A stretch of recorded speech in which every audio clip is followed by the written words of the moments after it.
Hello guys! So ngayon nga ay tuturuan ko kayo kung paano ba mag-sign up dito kay Payoneer. So first and foremost na gagawin talaga natin dito ay pupunta tayo sa ating Play Store.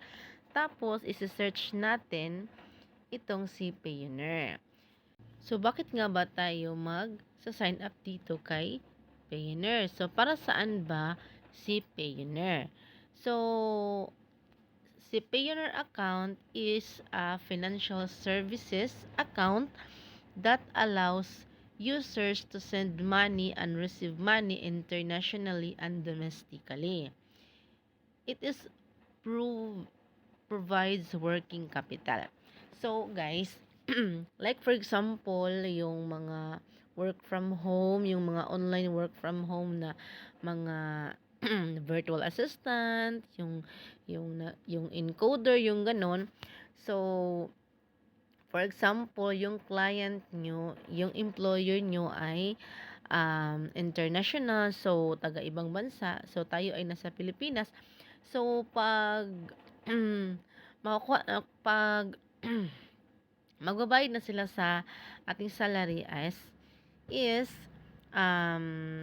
dito nila ipapasok sa ganitong app. So, like for example, ito si Payoneer.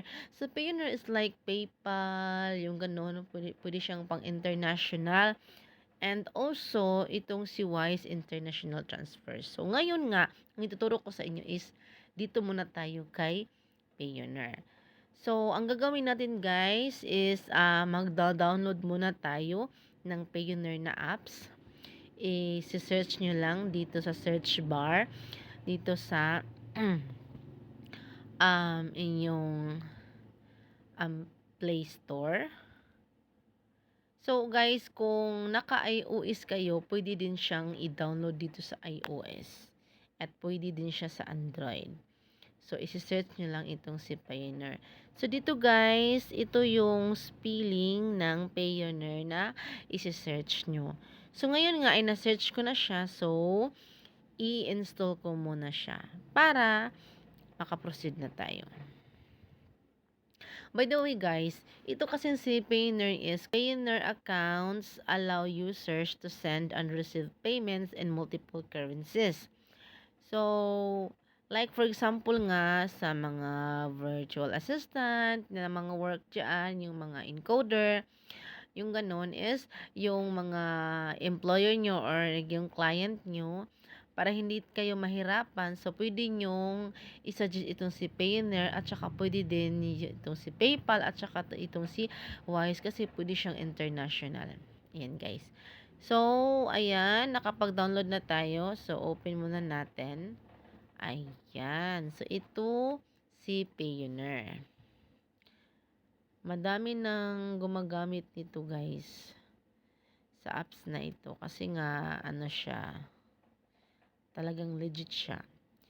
So, ayan, may nakalagay dito guys na register at saka sign in. So, syempre, pag wala ka pang account is magre-register ka muna. So, nakalagay dito, welcome to Payoneer. So, it's nice to see you. Swipe to learn how to grow your international business with our cross-border payment platform. So, magre-register muna tayo. Ayan, click natin siya. So, may nakalagay dito is, let's get started. First, tell us a little about your business. So, syempre, dalawa yung pilian mo, or I own or represent a registered company, or I'm an individual running my own business. So, dito tayo sa I'm individual running my own business. So, next tayo. So, to get started, tell us where you're located. So, kung taga saan ka, like for example, ako taga Philippines. So, search ko dito si Philippines. Search ko siya. Ayan guys, click natin. So, next tayo. So, how would you describe your business? So, kung online seller ka, pwede po yan yung i-click mo. And then, if you are a small or medium-sized business, or you're a freelancer, agency, or service provider, so dito tayo sa freelancer. Click na din siya. Tapos, next. So, how would you like to use Payoneer? So, to get paid by clients or freelance marketplaces worldwide, then withdraw my funds or use them to pay suppliers or to pay the global contractors and remote employees using credit card, ACH Bank debit, and more. So, dito tayo sa to get paid by clients of freelance. Kasi nga, nag-freelancer tayo. Ayan, choose an option pala. So, next. Oh, ayan guys. Great. So, great. Now, let's get you set up with Payoneer. So, in the next 4 steps, we'll gather more detailed information about you and your business. So, ayan, okay natin siya, guys. And, wait muna tayo. So, ayan guys, nakalagay dito is Payoneer sign up. So, getting started. Is your business registered with any government, business licensing, or tax authority? So, ang ilalagay mo dito is no. No, my business isn't registered.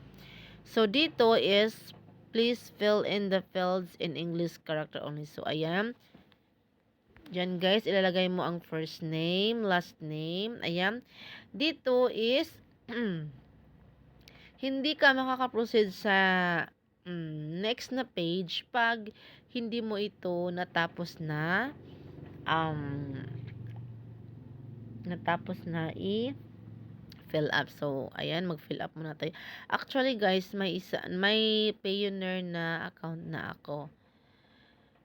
Pero ngayon nga is, ayan, maglalagay tayo dito ng name. So, ibang name, for example, yung name nilagay dito is si Hana. Hana.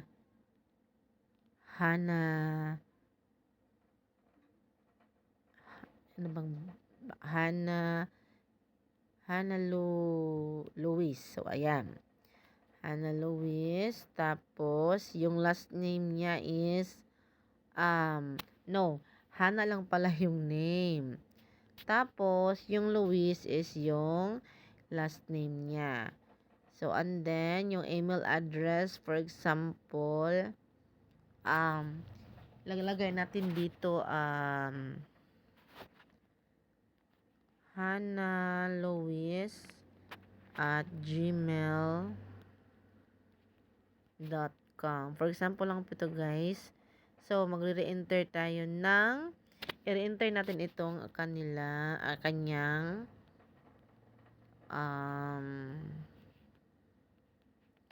email address.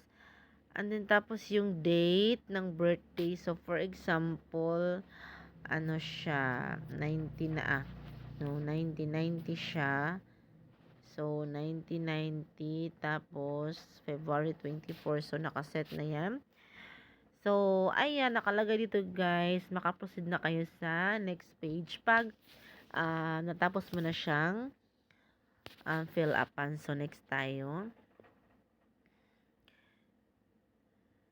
Ay, no. She's not valid pala. So, ano tayo dito ng mas, yun, Gmail, ano ba? Hanap tayo dito. Hanap tayo dito.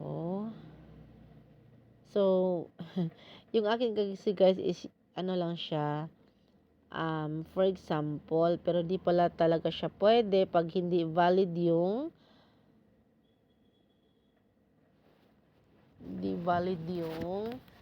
nilagay mo na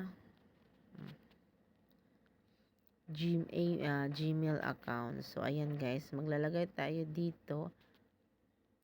Maglalagay tayo ng yung valid talaga na Gmail kasi hindi nila i-accept.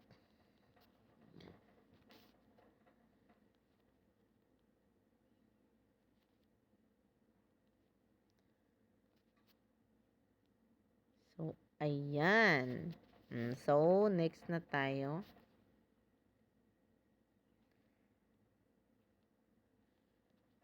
So, So, ayan nga guys, dito sa second page is yung contact details. So, for example, is yung, ito tayo sa, ano ba dapat ito? Kulit. Kulit. Lagay natin dito is nasipit. Yung zip code dito is 8602. And then, yung mobile number.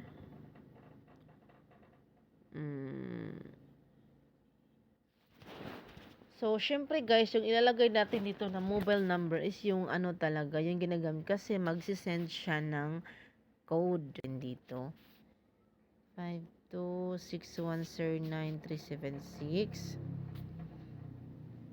Ayan. So, dito, click send code and enter the verification code we send to your mobile number. So, ayan, send natin siya. Send code.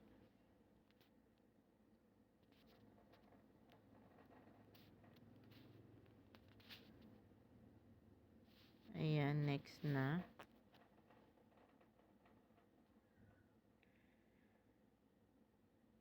So, ayan guys.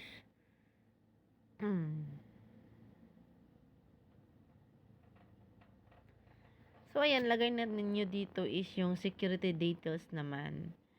So, ayan, yung username nyo, yung Gmail account, tapos i-enter mo yung password mo. Yeah, I mean, so, ayan guys, nandito na tayo sa third page. So, ayan, username, malagay mo yan dyan, yung Gmail account mo. Tapos, enter password. Syempre, yung password is, gagawa ka ng new password mo. And tapos, i-entered password. Tapos, ayan, may security questions siya. So, pipili ka dyan, i-click mo itong may arrow. Tapos, pipili ka dyan ng security question. So, dito sa security answer is, syempre, for me, pag pipili ako ng security question is yung, ano talaga, ma-apply ko siya sa self ko. So, para masagot ko siya, para hindi ko makalimutan. So, ayan guys. And then, dito sa ID details, ayan, lagay mo dyan yung ID type mo, tapos yung ID number mo, tapos yung date of issue and date of expiration. Tapos yan guys, is magni-next na yan. So, pag next na yan, doon is,